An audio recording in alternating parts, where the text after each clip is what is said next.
Yo, what's up guys? So in today's video, I'm going to be giving you all of the best Overwatch 2 settings. I'll be going through each individual setting and giving you guys all the best ones to help you boost your FPS, lower your input delay, see your enemies easier, improve your overall visibility, and just help give you guys an overall competitive advantage. So if that's something that you're interested in, make sure you stick around for the entire video. But real quick before I get into it, if this video does help you, please consider leaving a like and a comment and maybe even subscribing. I'm going to be doing a lot more tips videos here in the future and you don't want to miss those. But enough of that. Now let's get into the video. So we're going to start off by going into our options. And the first thing that I'm going to cover is the video settings. So for display mode, you want this on full screen at all times. Don't use windowed, don't use borderless windowed, always use full screen. It gives you the least amount of input delay and the highest FPS. Target display, just choose whatever your main monitor is. Resolution for Overwatch, you always want to have this on whatever your native resolution is. So mine's 1920 by 1080. Playing stretched res or just lower resolutions in this game isn't really as viable as other games because you do have that render resolution slider. So just keep this at whatever your native resolution is with the highest refresh rate possible. And for me, that's going to be 1920 by 1080 at 360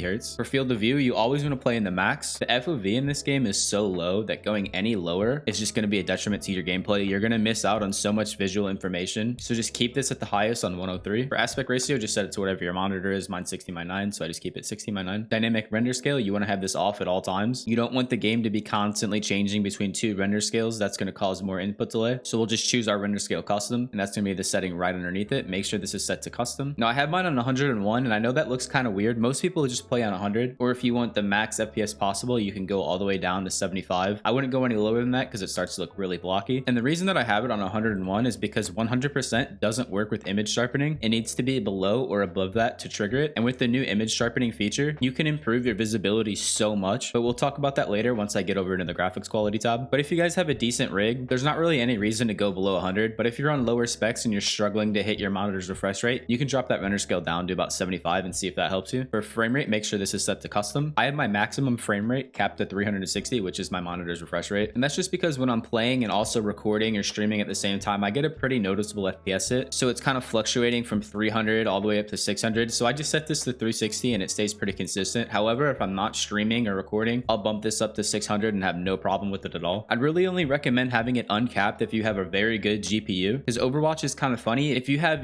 just an average or below average GPU and you're getting very high GPU usage, it's going to give you a ton of input lag. There have been many tests on this that I'll leave linked down in the description. So most people are just going to want to cap it to their monitor's refresh rate. Unless you have a really good GPU, like I do have a 3080 Ti, then you can leave it uncapped. For VSync, make sure this is always set to off. You never want to have VSync enabled in game. It's just going to cause unnecessary input lag. So make sure that's set to off. Triple buffering, same thing as VSync. Make sure it's set to off. We don't need it. It's just going to cause input delay. Reduce buffering, I had this set to on. With this game, the better your CPU is and the more FPS you get, reduced buffering isn't going to make as big of a difference. However, for those of you on lower end GPUs, having this set to on could help reduce your input lag a pretty good amount. There just really isn't much of a downside to having it turned on, so I keep it on. For NVIDIA Reflex, there's no reason to have this set to off. At the very minimum, you want to set this to enabled. If you have a really good graphics card like I do, 3080 Ti, you could set it to enabled plus boost. But if you have a medium to lower end graphics card and you're noticing stutters, just keep it on enabled, but you do want to keep it on at least enabled at all times. And then for gamma, contrast, and brightness, I just leave these at the default because I think that these look very good in this game. A lot of other games, I like to raise my brightness, but this game is plenty bright and plenty colorful, so I just keep these at the default. So now we'll head over into the graphics quality tab. Now for all of my settings, I have everything set to the very lowest, except for this one right here, and I'll explain these in just a moment. I want to talk about this AMD FSR sharpening. So in order to enable this, you just have to go to your high quality upsampling. Yours will be on default most likely. Just hit over and select the AMD FSR 1.0. A couple of the recent Call of Duties have this in the settings, and this right here makes a ton of difference. It just makes your game look so much more crisp and clear. And you may get that extra 1 to 2 milliseconds of input delay, maybe, probably not even that much, but for the trade-off of visibility, it is so worth it. And real quick, I'll go into the range and show you guys what it looks like with versus without. So this right here is what it looks like with the FSR enabled at 101% render scale, and this is what it looks like without it. And it should be pretty obvious to see that the edges are a lot softer with the image sharpening off. So having this setting on will help give you a very crisp, clear image with minimal effects on FPS and input delay. And like I said before, in order for this to work, you do have to be either below or above that 100% render resolution. So I just keep mine on 101. You could even do 99. For texture quality, you can turn this up. It's not going to have too big of an impact on your FPS. Texture filtering, same thing. You could turn this up pretty high if you want to. Local fog detail, have that on low. Dynamic reflections, set that to off. There's a lot of people that say turning your shadows up is going to help you spot enemies in certain situations that if you had them off, you wouldn't notice otherwise. But I find those situations to be so far and few in between that the trade-off for lowering your FPS for a couple of shadows isn't really worth it. So I just keep mine set to off. model detail low, effects detail low, lighting quality low. For anti-alias quality, you could turn this on. I prefer to play without it, but this isn't going to affect your FPS too much. But I don't like anti-aliasing, so I just keep mine off. Refraction quality low, screenshot quality doesn't really matter. You could set this to however high you want. Ambient occlusion, set this to off. Local reflections off, and damage effects I have set to low. Now we'll head over into the details tab. You want to turn display performance stats to on. You want to put show frame rate to on. Show GPU temp, you could set this to on. It doesn't really matter. The only other one that I like to keep on is network latency. This will help me see my FPS and ping at all times. So if there's any issue with them, I'll be able to notice it right away. Real quick before we get into sound, I want to head over into accessibility. Now these ones right here are pretty important. For camera shake, you want to set this to reduced. HUD shake, set that to off. Reduce menu movement, set that to on. Now these two right here are very important. It's going to make things a lot clearer in game. You know, your HUD's not going to be shaking. Your camera isn't going to be moving around everywhere. So it's going to help you keep track of things a little bit easier and make it a little easier to aim. For color blindness, I don't really like colorblind mode in this game like I do in Apex. However, enemy color is a pretty important setting that I don't see a lot of people covering. So I like to set my enemy colors to yellow. Red isn't a bad color, but I feel like it kind of washes out the character image and makes it a little bit harder to see. But with that yellow, it's so bright and it's so clear. I can perfectly see what I'm shooting at, and it helps my aim so much. So yellow is my top recommendation for enemy color. The red also isn't bad. That's the default. That's what most people use. Pink also isn't a very bad one. I don't see a lot of people using this, but I think this is a little bit better than the red. Orange also isn't that bad, but yellow is still my favorite. Friendly UI color, this one's just mostly personal preference. I keep mine set to neon blue. Now we'll go to the text to speech tab. I have everything set to off. I have all the volumes set to the lowest. Speech to text, I have it set to off. You guys don't really need that. It just can be extra voices in the ear while you're trying to play the game. It can be really distracting. Now we'll go back over into the sound tab. Now master volume, when I'm in game, I always play it 100. However, for video purposes, I just have it set to 25. So the background noise isn't too loud for you guys. Sound effects volume, set this to 100. There's not really a reason to be messing with your sound effects volume when you can just adjust your master volume. So keep that set to 100. Music volume, I have it set to 0 because I find it really distracting. You guys are going to be able to hear a lot more in game and be able to focus a lot better with the music off. In-game voice volume, I have it set to 100. You could bump that down a little bit to 90. However, I wouldn't go lower than that because this gives you a lot of good information. You'll be able to hear your enemy ultimates, teammate ultimates, the callouts they make in game when they ping. So just keep this set really high so you'll be able to hear all that stuff. For playback device, either just leave it at default or select whatever you're using for your headphones. For spatial audio, I'd recommend just keeping it on system settings. I tried out Dolby Atmos, and while the 3D spatial sound is a little bit better, it muffles the audio a ton and it makes it hard to pinpoint exactly where an enemy is. For audio mix, I use headphones, so I just keep this on headphones. Night mode is another good one, but I still do like the headphones mix a little bit better. For sounds, I just have my sound plays while in background turned off, and these two right here play sound when enemy eliminated and teammates eliminated. I like to have these set to on. This just makes it so much easier to keep track of a team fight. It just takes a little bit of pressure off of you from having to look up at the kill feed every time to keep track of the team fight to see who's winning and who's losing. For voice chat volume, I just have it set to 80. I have my voice chat mic volume set to 80. This is a pretty good value to where they're not screaming in my ear, but I can still hear the comms pretty clear. For group voice chat, I have it on. Team voice chat, you want to set this to auto join so that as soon as you get in a game, it'll put you in voice chat. It's really important that you guys do join voice chat. You don't even have to talk. Makes the game a whole lot more enjoyable for you and everybody else. But if you do have that one guy who's flaming everybody, I'd recommend staying in the voice chat, but just muting him. Voice chat nameplate icon doesn't really matter. I have it set to on. Voice chat devices, this one's kind of important. I've seen a lot of people kind of messed up with this lately. So mine is set to my default comms device. When I first downloaded Overwatch 2, my default comms device wasn't the same as my microphone, so I had to go into my sound control panel and set that myself. So if you guys are having issues in voice chat or your mic's not picking up, go into your Windows sound control panel, right click on your mic and set it as your default communication device, and that should fix it. For voice chat mode, I have it on push to talk, and I have it set to my thumb mouse button. I do this for every game. It's just really comfortable. It makes it really easy to talk. So real quick, I want to talk about sensitivity. Now, sensitivity is largely personal preference. However, there is a very general range to say you go too high, it's going to be really hard to control. It's going to be hard to aim. And if you're too low, it's also going to make it really hard to aim and keep up with your targets. I play on a pretty medium sensitivity. I play on 1600 DPI 2.5, which is the equivalent of 800 DPI 5. I don't change them based on specific heroes because it's a pretty good sensitivity for just about everything. And a very, very general range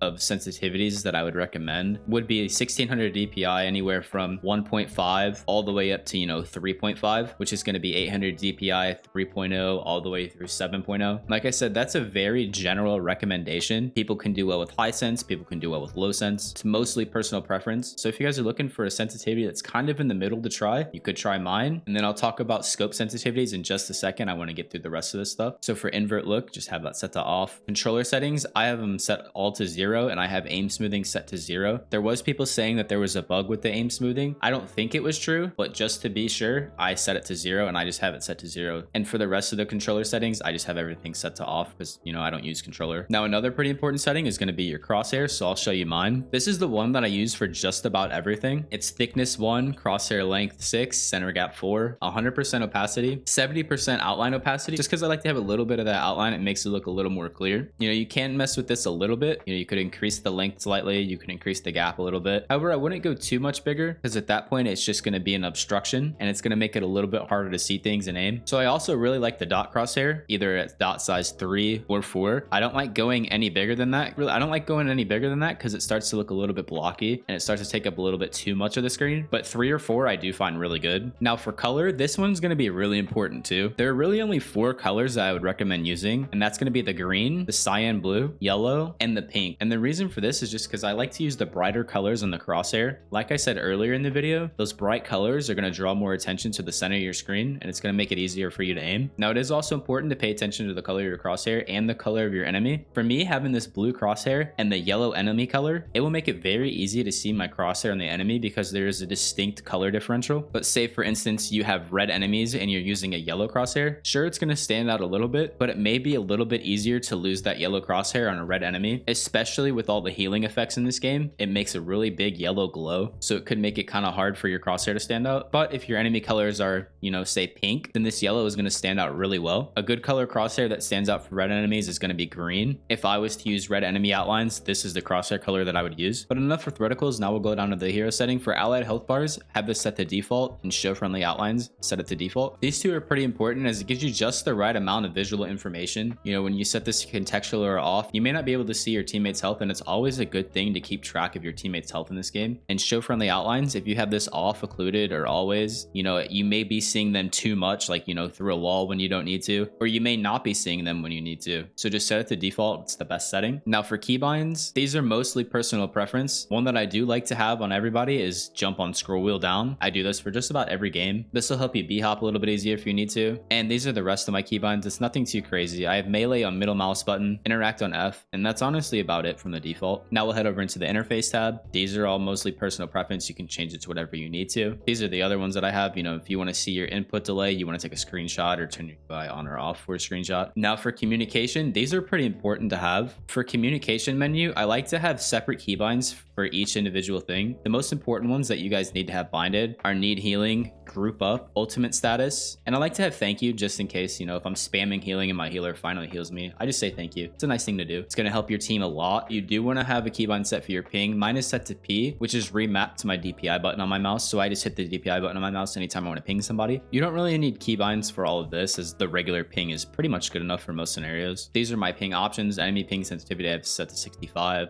double press speed 35, ping opacity I have it turned down just a little bit so that I can still see the ping pretty good, but if there's someone behind it, I'll be able to see that too. And then emotes, voice lines, sprays, that's going to be all personal preference. Just set that to whatever you guys want. Spectate and replay, these don't really matter, personal preference. However, I do want to go over specific hero keybinds that I like. So in order to do that, we're just going to hit change hero. The first one I want to talk about is Winston. Primary fire cancels secondary fire. I have this set to off. And the next one I want to talk about real quick is Zarya. Now, I don't play a lot of Zarya, but I watched a couple of different keybind videos and they've mentioned this one, and I thought it was a very good idea. So for your teammate bubble, have it set to scroll wheel up. This will help you get a really quick bubble off when you need it. You know, say you have to whip around to a teammate real quick and you don't really have time to keep spamming E, because then you'll have to take your fingers off your movement keys. Just have this set to scroll wheel and it'll instantly bubble as soon as you see them. It just makes it so much quicker and easier. Next one I want to talk about is Ash. For relative aim sensitivity while zoomed, set this to 51.47. This will make your relative sense between scoped and unscoped 1-to-1, and it'll make your movements feel a lot better when aimed in. Also, recoil recovery aim compensation, set this to off. If you played with this on for a while, it might be a little bit weird to get used to, but I promise setting this to off in the long run will help you so much. Next one I want to talk about real quick is Cassidy, and it's going to be that same setting, recoil recovery aim compensation, set it to off. For Echo, hold the flight, set this to on. Now for Sojourn, I switched my right and my left click, so my primary fire, so her primary fire, which is going to be her regular gun, is set to my right click, and my secondary fire, which is the rail gun, is set to my left click, just because I'm more comfortable with aiming the left click than I am with the right click. So it makes it a little bit easier to hit those railgun shots. Next one is tracer. So if you guys don't know, you can either press right click or shift to blink. I always found myself accidentally pressing right click and it messing me up, so I removed that secondary fire. So now I only press shift to blink, or you could do it vice versa. If you don't like pressing shift, you like using right click, you can unbind shift. Now for Widowmaker, you want to have your recoil, recovery, aim compensation set to off, and also relative aim sensitivity while zoomed. Set this to 37.89. That's going to be a relative 1-to-1 sensitivity between scoped and unscoped. It's going to make your movements feel a lot better. Now we'll head over to Ana. Relative aim sensitivity while zoomed. Same thing as Widowmaker, 37.89. And then also this one right here.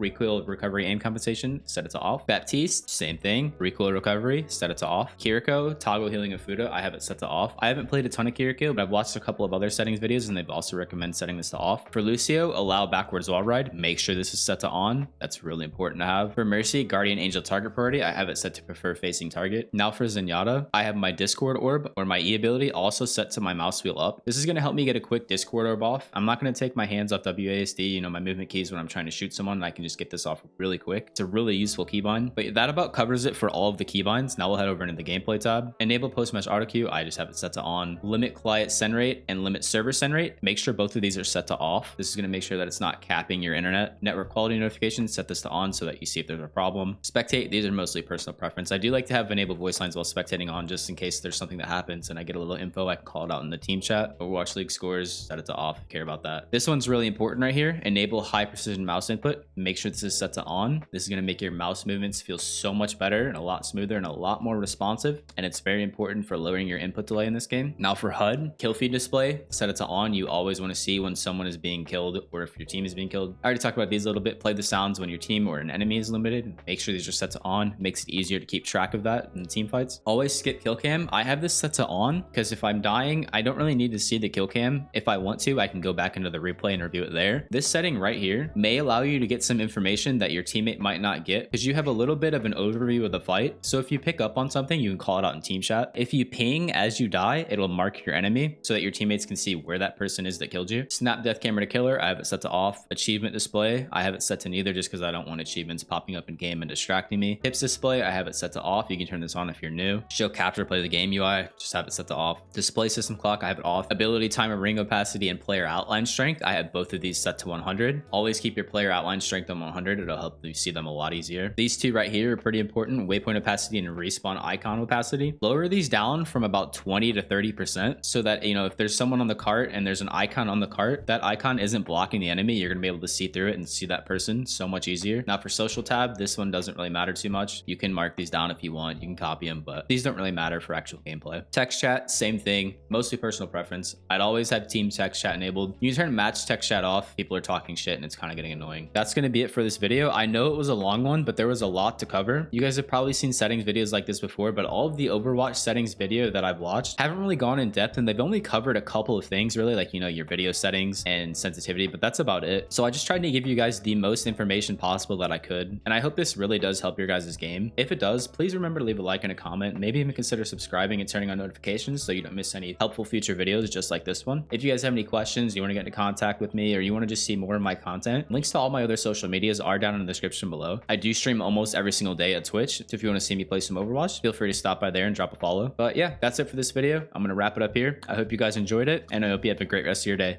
Peace.